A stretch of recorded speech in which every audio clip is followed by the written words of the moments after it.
So het julle nooit koffie gekry? Het julle ietsie so gehad by Suidhuis?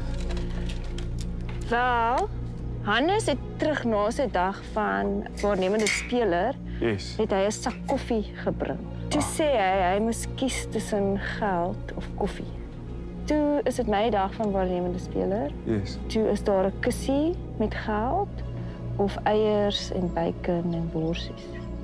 So dit was maar nou net 'n duur ontbyt vir die span.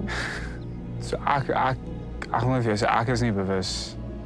Ons het nog nie koffie gehad nie. Ons het nog nie eiers en bacon gehad nie. En die aanname is dat dieselfde geleenthede wat ons Suidhuis gegee word aan Noordhuis gegee.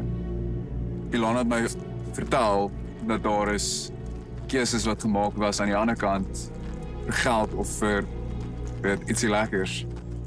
En ek het ook so half begin terugtel en dink, jy weet, wie van ons span moes al keuses maak.